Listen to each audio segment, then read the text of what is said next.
रात के 3 बज रहे थे। बाहर बहुत तेज बारिश हो रही थी और एक घने अंधेरे कमरे में सिर्फ लैपटॉप की नीली रोशनी रोहन के थके हुए चेहरे पर पड़ रही थी।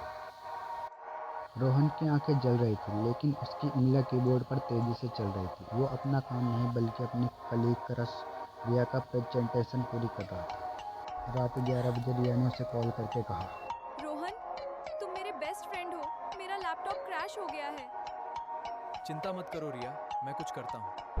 मैं सारा ज़रूरी काम छोड़कर उसकी प्रेजेंटेशन बनाने बैठ गया। सुबह 8 बजे रिया को फाइल सेंड करी। रिया का रिप्लाई आया, thank you so much. Rohan को लगा कि शायद आज रिया उसकी कद्र समझेगी, लेकिन कुछ घंटों बाद जो हुआ उससे रोहन की रातों की नींदें हमेशा के लिए उड़ गई। ऑफिस में रिया ने वो प्रेजेंटेशन दी।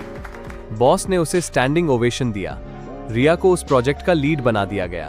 रोहन खुश था, उसे लगा रिया थैंक्स कहेगी।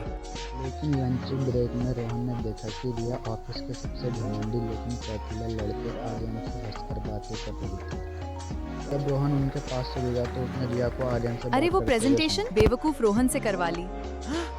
उसे बस थोड़ा सा इमोशनल करो, वो कुछ भी कर देता है। अरे वो प्रेजेंटेशन बट काम का है। वो आर्यन जो हमेशा काम से बचता था, जो रिया से रूडली बात करता था। रिया उसके साथ डिनर डेट पर जा रही थी। और रोहन, जिसने पूरी रात जागकर उसका करियर बचाया था। उसे सिर्फ एक टूल की तरह इस्तेमाल किया गया था। रोहन सिर्फ एक नाइस गाय था, एक ऐसा इंसान जिसकी खुद की कोई बाउंड्रीज नहीं थी, जिसका करियर बचाया था। जो सोचता था कि लोगों की हर बात मानकर वो उनकी इज्जत कमा लेगा। लेकिन असलियत में लोग उसकी इज्जत नहीं, उसका इस्तेमाल कर रहे थे।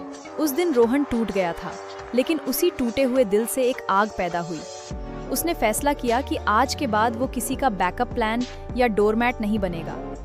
उसने इंटरनेट पर साइकोलॉजी और ह्यूमन बिहेवियर के बारे में पढ़ना शुरू किया।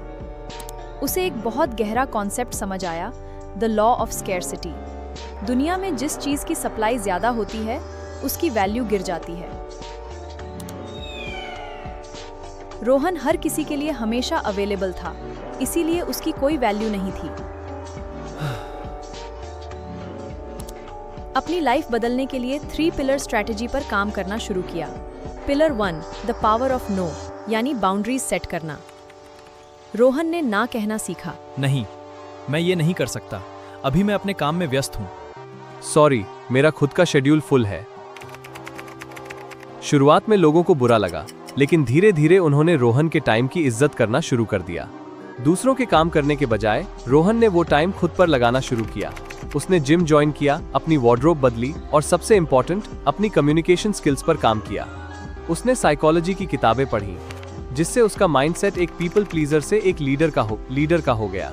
पिलर 3, अनडिनाइबल कॉम्पिटेंस, स्टेटस और स्किल। उसने साइकोलॉजी की किताबें पढ़ी, जिससे उसका माइंडसेट एक पीपल प्लीजर से एक लीडर, उसकी नाइस गाय वाली इमेज अब एक हाई वैल्यू प्रोफेशनल में बदल चुकी थी।